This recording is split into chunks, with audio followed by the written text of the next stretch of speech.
अस्सलाम वालेकुम, welcome back to my channel. ये तो खेल भी तो आज हम करने वाले हैं चैप्टर नंबर 1 की MCQs। इसकी फिल द ब्लैंक्स देखेंगे, इसके सारे MCQs को फिल करेंगे और उसके साथ साथ जो भी डिफ़िकल्ट एब्रीविएशंस वगैरह इस चैप्टर में रिलेटेड थी उनकी फुल फॉर्म्स देखेंगे, समझेंगे। तो चलते हैं आज की वीडियो को स्टार्ट करते हैं। ऑलरेडी मैं इसका एक लेक्चर अपलोड कर चुकी हूँ जिसमें हमने क्वेश्चन आंसर्स को देखा था, डिफरेंसेस को देखा था। उसमें काफ़ी सारे हमने जो है जनरेशन टेबल्स को देखा था कि किस तरह से बनाते हैं और उसमें क्या डिफरेंस है। उसके अलावा हमने एडवांटेजेस और डिसएडवांटेजेस पे बात की थी। उसके अलावा हमने काफ़ी सारे डायग्राम्स वगैरह भी देखी थी CPU वगैरह की, जो कि बोर्ड एग्जाम्स में आती हैं, और सीक्वेंस भी देखी थी कि क्या की पॉइंट होते हैं क्वेश्चन आंसर्स को आंसर करने के लिए और किस तरह से किए जाते हैं, क्या टर्म्स होती हैं जो हमें कंप्यूटर लैंग्वेज को लिखते हुए जहन में रखनी चाहिए। अब आज हम MCQs पे फोकस करेंगे। तो चलते हैं आज की लेक्चर स्टार्ट करते हैं। सबसे पहले हमने लिखना है चूज द बेस्ट आंसर, यानी कि MCQs को हम फिल कर रहे हैं। हम चैप्टर वाइज इसलिए कर रहे हैं कि जैसे जैसे आप थ्योरी पढ़ते जाएंगे वैसे वैसे आपको MCQs भी साथ साथ करने चाहिए ताकि आपकी अच्छी हो जाए मेमोरी। ठीक है, जितना आप काम पेंडिंग में छोड़ेंगे वो आपके लिए ही मुश्किल होगी। तो अभी अभी ताज़ा आपने जो है वो लेक्चर नंबर 1 लिया है जिसमें आपने क्वेश्चन आंसर्स वगैरह देखे थे, डिटेल से समझे थे। तो अब हम उसका MCQs करेंगे ताकि हमारी सारी चीजें जो है वो हमारी मेमोरी में फिक्स हो जाए। ठीक है, तो चलते हैं पहला MCQs देखते हैं। The device that convert hard copy into soft copy is. अब हार्ड कॉपी को सॉफ्ट कॉपी में करने वाली डिवाइस को क्या कहते हैं? प्रिंटर कहते हैं, प्लॉटर कहते हैं, स्कैनर कहते हैं, बारकोड रीडर कहते हैं। तो स्कैनर कहते हैं, scanner is the right answer. Next देखते हैं द वोलेटाइल मेमोरी के ऑप्शंस हैं। वोलेटाइल मेमोरी जो है वो परमानेंट होती है या लूज कर देती है कंटेंट जब उसकी पावर डिस्कनेक्ट हो जाती है, पजेस लार्ज स्टोरेज, या फिर मैनेज हार्डवेयर रिसोर्सेज। तो इसका राइट ऑप्शन है लूजेस कंटेंट। कंटेंट मतलब जो भी चीज हमने उसको डाटा जो है उसके अंदर सेव था वो गायब हो जाएगा, मिट जाएगा। कब? जब हम उसकी जो पावर है स्विच ऑफ कर देंगे। ठीक है, उसको जब पावर नहीं मिलेगी तो उसका जो सारा डाटा है वो लूज हो जाएगा। नेक्स्ट है हमारे पास मीडिया प्लेयर आर। इसमें बेस्ट चूज करना होता है। ठीक है, तो इसमें सबसे ज्यादा राइट ऑप्शन जो है वो उन्हीं पे टिक करना है हमने। नीचे क्या है? Business software, education software, entertainment software या प्रोडक्टिविटी सॉफ्टवेयर। तो मीडिया प्लेयर जो है वो एंटरटेनमेंट के लिए यूज हो रहे होते हैं, तो मीडिया प्लेयर जो है वो एंटरटेनमेंट सॉफ्टवेयर कहलाते हैं। ठीक है, नेक्स्ट देखते हैं the programs that are generally installed to maintain and manage overall computer resources. ऐसे प्रोग्राम जो कि इंस्टॉल किए जाते हैं मैनेज करने के लिए और मेंटेन करने के लिए क्या? कंप्यूटर रिसोर्सेज को। ठीक है, तो अब यहाँ पे राइट ऑप्शन क्या है? ऑपरेटिंग सिस्टम राइट ऑप्शन है। नीचे हमारे पास यूटिलिटी प्रोग्राम है, लैंग्वेज ट्रांसलेटर है और डिवाइस ड्राइवर है। तो ये सारी चीजें जो है वो नीचे वाले options, given options right options नहीं है। राइट ऑप्शन क्या था हमारे पास? ऑपरेटिंग सिस्टम था। Modern language use, compiler, interpreter, converter या असेंबलर। तो राइट ऑप्शन क्या है? इंटरप्रिएटर है। उसके अलावा हमारे पास है a collection of wires connecting with the CPU with main memory that is used to identify particular location. ऐसी चीज जो कि हमारी वायर से कनेक्ट होती है CPU, और CPU में कहाँ पे? मेन मेमोरी से कनेक्टेड होती है, और यूज किस लिए होती है? Identify particular location. तो ऐसी चीज को हम क्या कहते हैं? ऐसी चीज को हम एड्रेस बस कहते हैं। ठीक है, अगर यहाँ पे बस का ऑप्शन आएगा और डिफरेंट ऑप्शंस आएंगे लाइक माउस, कीबोर्ड, बस या फिर मॉनिटर, तो आप बस पे क्लिक करेंगे। ठीक है, अब यहाँ पे और डिटेल में इसलिए दिया हुआ है, यहाँ पे डिफरेंट तरह की बसेस दी हुई हैं, तो हमने राइट ऑप्शन पे क्लिक करना है जो कि हमें लोकेशन बताती है। वो कौन होती है? Address bus. ठीक है, यहाँ पे नाम से ही जाहिर है। आगे चलते हैं, आगे देखते हैं the inexpensive and most commonly use computer are micro computer, जो कि अभी हमारे करंट जनरेशन में शामिल किए गए हैं। ठीक है, वो मिनी थे और अब जो है उससे पहले वाले माइक्रो थे। ठीक है, computer can not start without operating system. ये बात हमें पता है, डिटेल में बताने की जरूरत नहीं है। ये बात हमने पिछले लेक्चर में बहुत अच्छे से पढ़ी थी। GUI फुल फॉर्म है geographical user interface, was developed in 4th generation. ये सारी MCQs आपको जनरेशन टेबल की वजह से ही याद होंगे। ऊपर वाला भी इसी तरह से रिलेटेड था, तो आप जनरेशन टेबल को अच्छे से याद कर लें, जो कि मैंने पिछले लेक्चर में आपके साथ शेयर किया था और समझाया था। A person who use different programming language to develop a program is। वो कौन शख्स होता है जो कि डिफरेंट लैंग्वेजेस यानी कि प्रोग्रामिंग लैंग्वेज जानता है? किस लिए? कि वो क्या बनाता है? प्रोग्राम्स बनाता है, डेवलप करता है प्रोग्राम्स, तो वो होता है सॉफ्टवेयर इंजीनियर। ठीक है, नेक्स्ट हमारे पास abacus was invented about.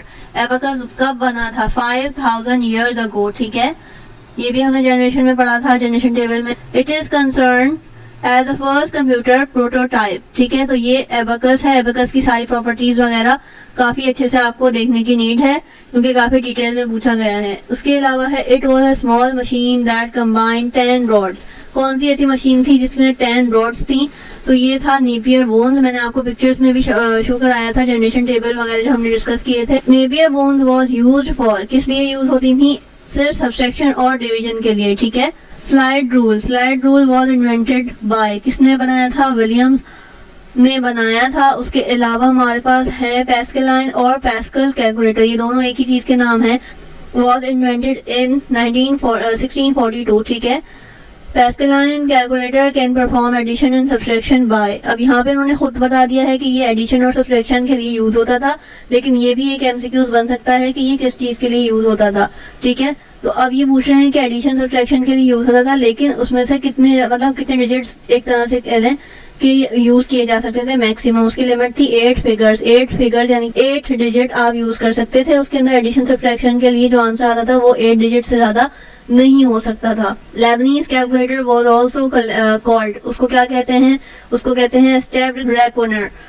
It was the first calculator that could perform all the 4 basic arithmetic operations. तो ऐसे चीज को, ऐसे कैलकुलेटर को क्या कहा जाता है? Lebanese calculator. इसकी प्रॉपर्टीज भी आपने पिछले बार लेक्चर में देखी थी। The first complete computing machine was invented by, किसने बनाई थी? चार्ल्स बेबेज ने बनाई थी। ठीक है, इन सब की इन्वेंशंस भी हमने पहले डिस्कस की थी, आपको वो भी सब चीजें माइंड में रखनी है। He is known as a father of computer. Most important MCQs. ये कौन थे? ये थे चार्ल्स बेबेज। ठीक है, Charles Babbage first invention was, क्या था इन्वेंशन उनकी? डिफरेंस इंजन था। ठीक है, उन्होंने एक और चीज भी बनाई थी, वो आपको भी पता होगा क्या था? एनालिटिकल इंजन बनाया था। लेकिन उससे पहले क्या बनाया था? फर्स्ट इन्वेंशन क्या थी? Difference engine. और उनकी एक और इन्वेंशन थी, वो भी हमने पढ़ी थी। ठीक है, तो दोनों इन्वेंशंस को आपने ध्यान में रखना है कि फर्स्ट पूछी जा रही है या सेकंड पूछी जा रही है। It was an automatic mechanical calculator.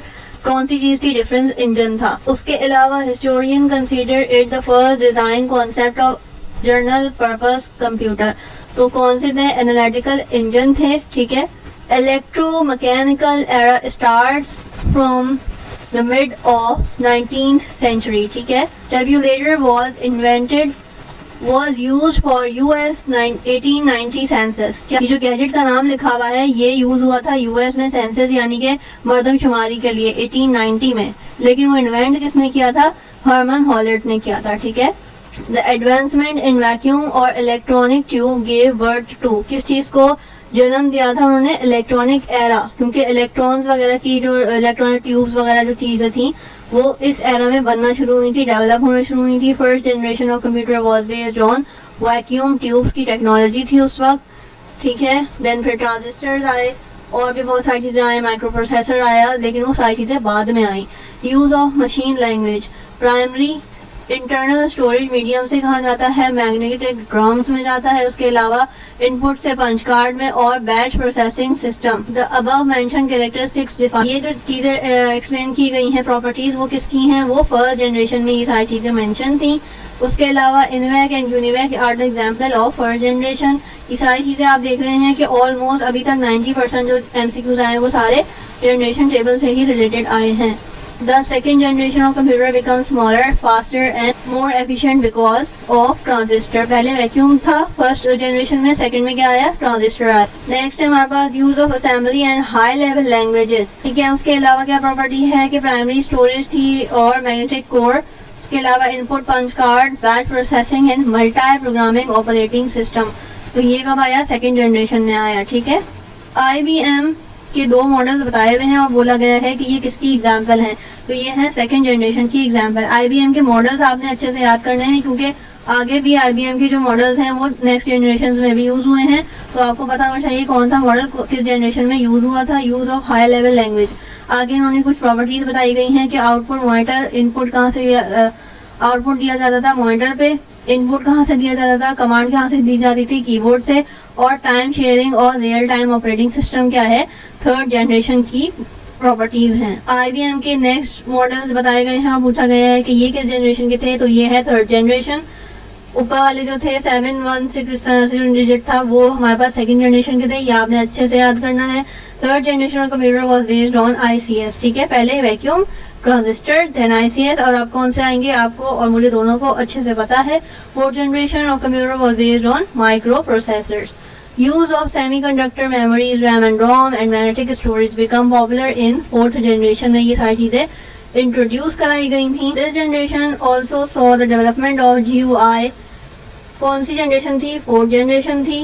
We are now using fifth generation, ठीक है, अभी तक जो अभी और इससे पिछले जो साल गुजरे हैं उनमें कौन सी जनरेशन है? फिफ्थ जनरेशन है, ठीक है। According to technology type of data computers are classified into कितने टाइप्स के कंप्यूटर्स हैं? तो ये 3 टाइप्स के कंप्यूटर हैं according to the technology and data, ठीक है। आपसे पूछा जा सकता है डिफरेंट टाइप के कंप्यूटर्स होते हैं, अगर सिर्फ टेक्नोलॉजी और डाटा के बारे में पूछा जाएगा तो वो 3 तरह के होते हैं और अकॉर्डिंग टू द साइज भी होते हैं, ठीक है, तो ये अलग अलग होते हैं। अकॉर्डिंग टू द साइज नीचे आ ही गया है तो हम बता देते हैं कि अकॉर्डिंग टू द साइज जो है वो 4 टाइप के कंप्यूटर्स होते हैं। कौन कौन से होते हैं हमने पढ़े भी थे, मिनी मेन फ्रेम वगैरह जो थे वो इस तरह से साइज में आ जाएंगे, और जो पर्पस के अकॉर्डिंग थे, डाटा के अकॉर्डिंग थे, वो अलग थे, ठीक है। The most powerful fastest and largest computer, यानी कि सबसे बड़ा जो कंप्यूटर था वो कौन सा था? सुपर कंप्यूटर था। उसके अलावा हमारे पास they are useful multi user and multi processor computer, कौन से थे? ये मेन फ्रेम्स थे, इनकी प्रॉपर्टीज थी, ठीक है। उसके अलावा VAX and IBM are good examples of mini computers, ठीक है, ये जो एग्जाम्पल्स हैं वो मिनी की हैं। उसके अलावा they are also called PCs को क्या कहा जाता है? माइक्रो प्रोसेसर्स कहा जाता है। According to the purpose computers are divided into 2 types, ठीक है, डाटा के अकॉर्डिंग 3 टाइप्स, साइज के अकॉर्डिंग 4 टाइप्स और पर्पस के अकॉर्डिंग 2 टाइप्स। 2 टाइप्स हमने देखे थे, सॉफ्टवेयर और एप्लीकेशन दोनों के बारे में हमने डिफरेंस भी पढ़ा था, रिमेम्बर दैट, ठीक है। Desktop, laptops, tablets and smartphone are the examples of general purpose computers. It is now used to find the real time location of the people and the objects। ये कौन सी जो चीज़ है हमारे पास आज भी हम यूज़ करते हैं किसी भी लोकेशन को फाइंड करने के लिए? GPS, ठीक है, ये हमारे मोबाइल फोन वगैरह में भी होता है, काफ़ी सारे डिवाइसेस में, गैजेट्स में भी होता है। नेक्स्ट है it can be used for simulating for a real environment for training and education. तो ये कौन सी चीज़ होती है? ये होती है वर्चुअल रियलिटी, ठीक है। आर्टिफिशियल इंटेलिजेंस के बारे में भी हमने पढ़ा था, AI के बारे में। An IT expert who manage and organise network is network administrators को कहा जाता है, ठीक है। ये IT डिपार्टमेंट से रिलेटेड आपके पास आ गया MCQs। WWW stands for world wide web, ये हम सबको बहुत ही अच्छे से पता है, लेकिन फिर भी ये इस तरह के MCQs इसलिए डाले गए हैं कि कभी कभार बंदे के जहन से निकल जाता है, तो इसलिए आपको रिवीजन जो है। It is the part of the computer that contain the primary device, ये होता है सिस्टम यूनिट के अंदर, ठीक है। RAM ROM वगैरह सारी चीजें जो हमने देखी थी डायग्राम में भी। Motherboard had a connector called ports, ठीक है, डिफरेंट टाइप्स ऑफ पोर्ट्स होती हैं। A micro processor typically has 5 components, हमने इसके कंपोनेंट्स देखे भी थे डिटेल में। ये वीडियो, ये लेक्चर सबसे ज्यादा उनको समझ आएगा जिन्होंने फर्स्ट लेक्चर पूरा देखा है, सुना है, अच्छे से समझा है, ठीक है। थोड़ी सी लेंथी क्लास थी लेकिन आपने उसको लेना है, उसको समझना है और उन नोट्स को जो मैंने आपको शेयर किए थे वो याद करने हैं। It function just like a traffic police and coordinate all units of computer, ये क्या है? कंट्रोल यूनिट है। उसके अलावा it is a temporary storage area that holds the data that is being processed, इसको क्या कहा जाता है? रजिस्टर्स कहा जाता है। It is an intermediating storage area available inside the micro processor, इसको कहा जाता है कैशे, ठीक है। Intermediate processed information is stored in data bus. In computer they are electric paths on which data is sent और received by the different component, इसको क्या कहा जाता है? बसेस। बसेस हमने देखी थी, मेमोरी बस, डाटा बस, एड्रेस बस, तो ये सारी चीजें जो है वो इसी से रिलेटेड हैं। They convert images into electronic format used understandable by the computer through light sensing, इसको क्या कहा जाता है? स्कैनर कहा जाता है। स्कैनर बारकोड रीडर्स को मैं ऑलरेडी डिफाइन कर चुकी हूँ पिछले लेक्चर में। Magnetic ink character recognition MICR, इसको भी मैंने आपको बताया था। And magnetic strip reader are क्या है? आउटपुट डिवाइस है, ठीक है। इनपुट आउटपुट डिवाइसेस में हमने इसको डिस्कस किया था। It is a permanent memory, क्या है? ROM है, ठीक है। और हमने देखा था कि कौन सी टेम्परेरी मेमोरी थी, वो भी हमने उसी में डिस्कस किया था पिछले लेक्चर में। It store the major setting of computer permanently. ये क्या है? रोम है। It is the volatile and use to store the data and instruction temporary. कौन सी चीज जो है वो टेम्परेरी डाटा को स्टोर करती है? रैम को, ठीक है। It is a master control program that manage all the system resources. तो ये क्या होता है? कंप्यूटर सिस्टम होता है। Linux is the example of operating system, ठीक है। लिनक्स, यूनिक्स ये हमने देखे थे। विंडोज वगैरह सारी ये ऑपरेटिंग सिस्टम में आ जाते हैं। Antivirus software is example of utility program. Different types of programs भी होते हैं, ये भी हमने देखा था। It is used to reorganise files and on a hard disk drive to increase the performance of the disk. ये क्या होता है? डिस्क डीफ्रैगमेंटर होता है। It translate the entire high level language program into a machine language. तो ये हमारे पास क्या होता है? कंपाइलर होता है, ठीक है। ये ट्रांसलेटर्स में हमने देखा था कौन सी लैंग्वेज किस लैंग्वेज में कन्वर्ट करती है, ठीक है। Computer, games, media players, web browsers are the example of application softwares. MS Office for Windows is an example of productivity software।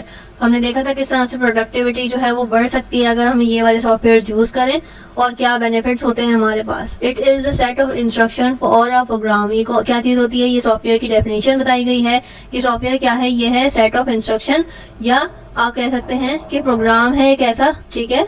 तो ये हमारे पास आ गया। उसके अलावा हमारे पास है computer instruction are executed on the basis of clock pulses, ठीक है, यानी कि सेकंड्स में काम हो रहा होता है, ठीक है। नेक्स्ट है हमारे पास प्राइमरी स्टोरेज डिवाइस इंक्लूड, ठीक है। तो वो किससे इंक्लूड है? उसमें क्या क्या है? रैम एंड रोम जो है वो प्राइमरी स्टोरेज कहलाती है, ठीक है। The evolution of your computer is generally divided in a following 3 eras. कितने कंप्यूटर के कितने एराज हैं, यानी कि कितने जमाने एक तरह से एवोल्यूशन हुआ है कंप्यूटर का, तो वो आ जाएगा हमारे पास 3। First generation of computers were developed during 1940 से लेके 56 तक फर्स्ट जनरेशन थी, ठीक है। सेकंड जनरेशन ऑफ कंप्यूटर का पूछ रहे हैं कि वो कब से कब तक थी, उसकी ड्यूरेशन क्या थी, तो वो थी 1956 से लेके 1963 तक। उसके बाद थर्ड जनरेशन की ड्यूरेशन पूछ रहे हैं, वो थी 1964 से 1971 तक। फोर्थ जनरेशन का पूछ रहे हैं कि कब जो है वो डेवलपमेंट शुरू हुई और कब से कब तक हमें पूरा ड्यूरेशन बताना है उसका, तो 1971 से प्रेजेंट, ठीक है। और फिफ्थ जनरेशन का जो पूछ रहे हैं वो प्रेजेंट एंड बियॉन्ड। इसमें बच्चे बहुत ज्यादा कंफ्यूज हो जाते हैं कि फोर्थ जनरेशन में हम क्या लिखे, तो फोर्थ जनरेशन में आएगा 1971 से लेके प्रेजेंट तक। And fifth generation of computer were developing during present से beyond. The major invention of technology used in first generation. जो पहले जनरेशन के अंदर टेक्नोलॉजी यूज हुई थी वो वैक्यूम ट्यूब थी। इससे पहले भी हमने ये एमसीक्यूज देखा था। उसके बाद हमारे पास सेकंड जनरेशन के बारे में ये अलग अलग वर्डिंग के अंदर इस तरह से आपसे सेम एमसीक्यूज पूछा जा सकता है, इसीलिए ये अलग अलग वर्डिंग में आपको रिपीटिव एमसीक्यूज दिए जा रहे हैं, क्योंकि ये फर्स्ट टाइम बच्चे जो है वो एग्जाम दे रहे होते हैं और नई बुक है, तो आपको इस तरह के एमसीक्यूज 5 ईयर में इस वक्त नहीं मिलेंगे, ठीक है। तो आगे भी मैं यहाँ पे आपको अलग अलग डिफरेंट वर्डिंग में एमसीक्यूज प्रोवाइड करूंगी ताकि आप लोगों को इस चीज का आइडिया हो जाए कि बात एक ही होती है, सिर्फ वर्ड्स का फर्क होता है, ठीक है। तो इस तरह से ये सारे रिपीटिव आ गए। उसके बाद हमारे पास द मेजर इन्वेंशन और technology use in fifth generation. तो मेजर इन्वेंशन जो हुई थी वो AI यानी कि आर्टिफिशियल इंटेलिजेंस की टेक्नोलॉजी इंट्रोड्यूस कराई गई थी फिफ्थ जनरेशन में, ठीक है। Computer dash is a collection of all physical. ये हमारे पास एक तरह की डेफिनेशन पूछी जा रही है कि कंप्यूटर की कौन सा ऐसा पार्ट है, is a collection of all physical parts. कौन सी ऐसी चीज है जो कि फिजिकल पार्ट्स के ऊपर जो है उसकी कंसिस्ट होता है वो, और कंपोनेंट्स ऑफ कंप्यूटर, और उसको कंपोनेंट ऑफ कंप्यूटर भी कहा जाता है, तो वो है hardware. The dash is the main board विच करना है डिफरेंट पार्ट्स ऑफ कंप्यूटर, ठीक है। तो वो मदरबोर्ड है। ये छोटी छोटी डेफिनेशंस आपके लिए बहुत इंपॉर्टेंट हैं। आपका पूरा एक मार्क जो है वो कट भी सकता है अगर आपने इसको गलत मार्क कर दिया। There are typically dash components of CPU। तो 5 है और इसके आपने नाम भी याद करने हैं। समटाइम्स शॉर्ट क्वेश्चन में भी लिस्ट डाउन करने के लिए आ जाते हैं ये components. Clock speed is measured in. Clock की जो स्पीड है वो किस में मेजर की जाती है, तो मेगाहर्ट्ज और गीगाहर्ट्ज में क्लॉक की स्पीड को मेजर किया जाता है, ठीक है। क्लॉक की स्पीड की बात हो रही है, टाइम की बात नहीं कर रहे वो कि क्या टाइम हो रहा है, हम किस तरह से उसको प्रोनाउंस करते हैं, ठीक है। टाइम को मेजर करने के लिए हम मिनट्स और सेकंड्स लेते हैं, लेकिन उसकी स्पीड जो है क्लॉक की वो हम मेगाहर्ट्ज और गीगाहर्ट्ज में फाइंड करते हैं। अब आगे दोबारा से definition, dash is the temporary storage area known as programming model of 8 bits 16 bits, ये इस तरह के अलग अलग बिट्स जो हैं वो हैं, लेकिन वो पूछ रहे हैं कि किस चीज के अंदर इतनी वेरिएशन होती है और कौन सी चीज टेम्परेरी स्टोरेज भी कहलाती है, तो वो है registers. CPU has dash buses, 3 buses, ठीक है। The most common input device of a computer are keyboard and mouse। ये हमें पता है कि कीबोर्ड और माउस जो है वो इनपुट डिवाइस है, क्योंकि हम इससे डाटा देते हैं, कमांड करते हैं।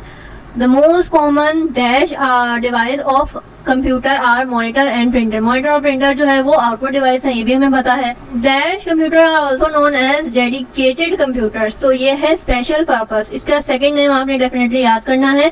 स्पेशल पर्पस को डेडिकेटेड कंप्यूटर्स भी कहा जाता है। ये उलट करके भी, मतलब इसका जो वर्डिंग है वो आगे पीछे इस तरह से हो सकती है कि स्पेशल पर्पस को कोई और नाम, मतलब उसका क्या हो सकता है, तो आप इसको डेडिकेटेड कंप्यूटर्स को मार्क करेंगे। उसके अलावा अब हमारे पास आ गई फिल इन द ब्लैंक्स, तो ये देख लेते हैं। A computer is electronic data processing machine. Number 2 है computer perform processing calculation operation based on the instruction provided by the program. ये ब्लैंक्स आपको एमसीक्यूज में भी काम आने वाली हैं। The evolution of a computer is generally divided into 3 eras like mechanical. अच्छा, ये 3 एरा हैं, पहली बात आपने याद रखनी है, और दूसरी बात ये कि कौन कौन से हैं, ठीक है। मैकेनिकल, इलेक्ट्रोमैकेनिकल और इलेक्ट्रॉनिक, ठीक है। ये तीनों एरा हमने बहुत अच्छे से डिटेल में पिक्चर्स को देख देख के उसकी डिटेल जो है हमने देखी थी, किस तरह से डिवाइसेस जो है वो इन्वॉल्व होती गई और इस तरह से हमारे कंप्यूटर की शक्ल वजूद में आई।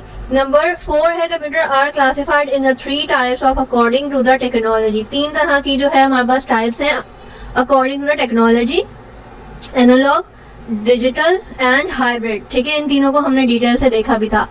उसके अलावा हमारे पास dash computer are divided into 4 group according to the size. पहली बात हमने इसको फिल कैसे करना है कि अकॉर्डिंग टू द साइज कितने हैं, 4 ग्रुप्स ऑफ कंप्यूटर्स हैं। उसके अलावा यहाँ पे हमारे पास कौन सी आ गई, किस ग्रुप की 4 हैं, वो आ गए हमारे पास डिजिट। कौन कौन से हैं, सुपर है, मेन फ्रेम है, मिनी है एंड माइक्रो है। According to the purpose computer are either general या स्पेसिफिक। स्पेसिफिक को हम स्पेशल पर्पस भी कहते हैं, तो आप इसमें कंफ्यूज नहीं हो जाइएगा, स्पेसिफिक और स्पेशल पर्पस एक ही है। Computer consist of software and hardware, ठीक है। A system unit includes motherboard, CPU, RAM and other components. There are typically 5 components of CPU. अब कौन कौन से हैं ये आप शॉर्ट क्वेश्चन के लिए भी याद कर लें। अरिथमेटिक है, ठीक है। उसके अलावा कंट्रोल है और क्लॉक है, रजिस्टर है एंड कैशे है, ठीक है। तो ये आपसे शॉर्ट क्वेश्चन में भी पूछा जा सकता है और ये क्वेश्चन आपके लॉन्ग में भी आपको मिलेगा 5 ईयर्स में। ये लास्ट ईयर्स आ चुका है कि यही चीज को आपने डिफाइन करना है डिटेल में, सारे पांचों के पांचों कंपोनेंट्स को। तो ये आपका एक लॉन्ग भी बन सकता है, तो आपने इसको अच्छे से देखना है। Clock generate pulses and instruction, अभी आपने पीछे एमसीक्यूज में भी पढ़ा था, are executed on the basis of the pulses.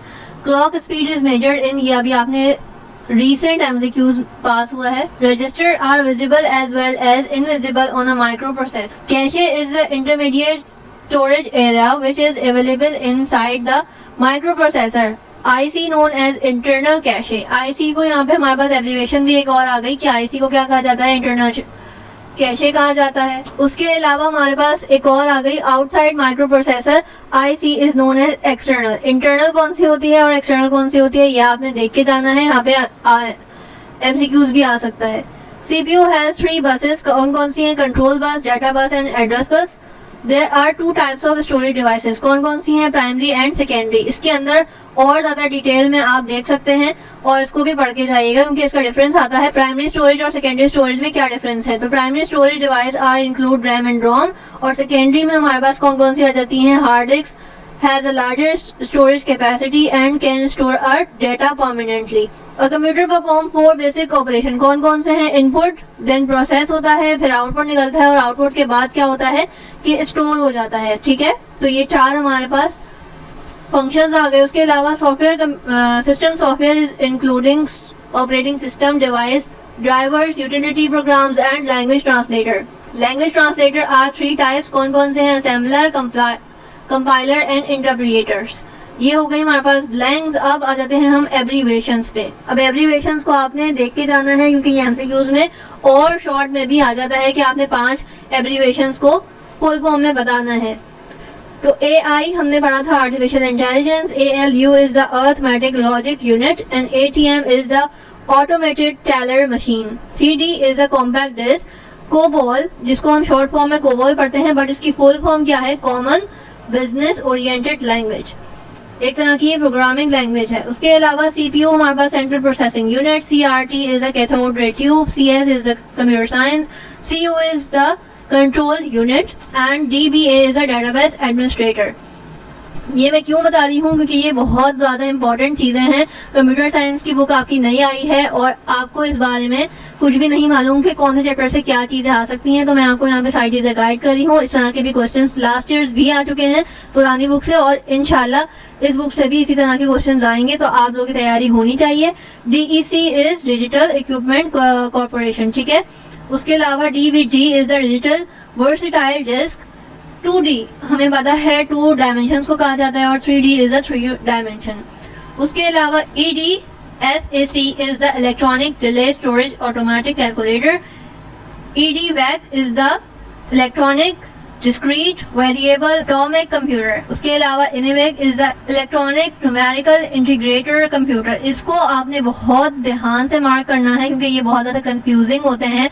जब ये MCQs आता है तो बहुत ज़्यादा सिमिलर वर्ड्स आपको दे दिए जाते हैं आगे पीछे करके, तो आपने इसको देखना है और सही से मार्क करना है। समटाइम्स एक MCQs होता है इलेक्ट्रॉनिक, ये पूरा एग्जैक्टली ऐसा ही होता है, और एक में फर्क क्या होता है, इलेक्ट्रिक लिख देते हैं यहाँ पे। तो ये आपने देखना है कि आपने इलेक्ट्रॉनिक वाले को ही मार्क करना है। मेक श्योर करना है कि आप सही को मार्क करें। बच्चे ओवर कॉन्फिडेंट होके गलत को मार्क कर देते हैं। PDF या PFD is the same thing, ठीक है। तो इन दोनों का आपने फुल फॉर्म क्या करना है, फ्लैट पैनल डिस्क। अगर PDF पूछेंगे तो फ्लैट डिस्प्ले पैनल, और PFD पूछेंगे तो इस तरह से आपने आगे पीछे करके मार्क करना है।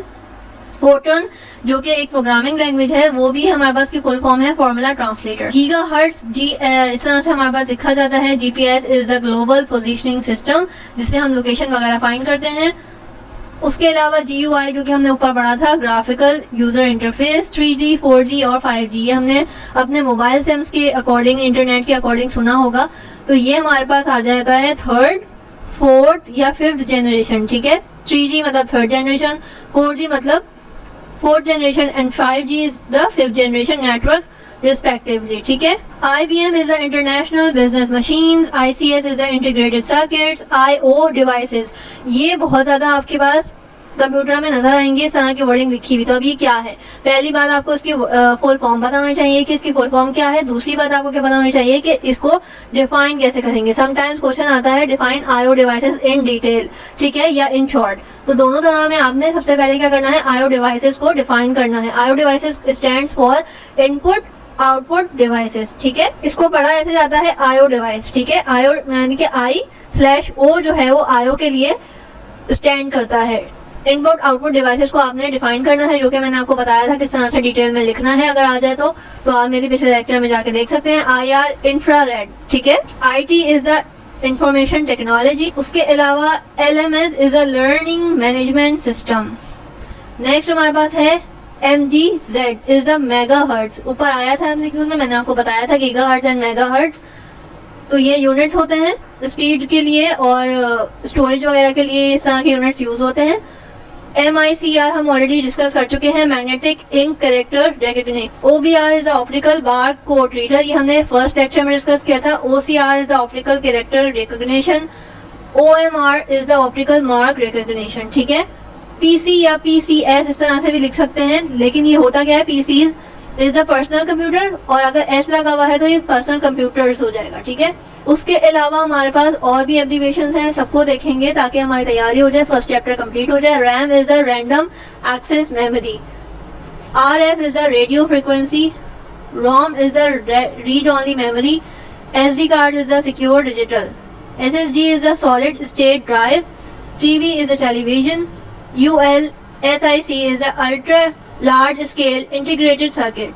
UNIVAC is the universal automatic computer. USB is a universal serial bus. Next हमारे पास है VAX is the virtual address extension.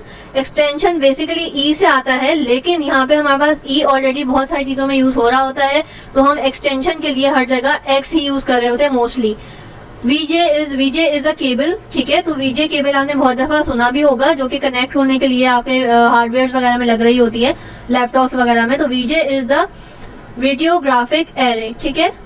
VLSIC is the very large scale integrated circuit. VR is a virtual reality and WWW is the World Wide Web. I hope कि आपको ये lecture बहुत ज्यादा important रहा होगा और हेल्पफुल रहा होगा। ये बहुत इंपॉर्टेंट लेक्चर है, ठीक है। आपने इसको रिपीटिव देखना है, समझना है और याद करना है। मुझसे जितना हो सक रहा है मैं आपके लिए ईज के लिए ये सारी चीजें जो है वो प्रोवाइड कर रही हूँ कि आपको कहीं और जो है टाइम वेस्ट ना करना पड़े सिर्फ और सिर्फ सर्चिंग की वजह से। तो मैं आपको यहाँ पे ये सारी चीजें प्रोवाइड कर रही हूँ। कोशिश करूंगी कि ये पीडीएफ वगैरह भी आपको प्रोवाइड कर दूं। तो आप ये लेक्चर समझें, याद करें, देखें, बार बार देखें और फ्रेंड्स के साथ भी शेयर करें। टिल देन अल्लाह हाफिज।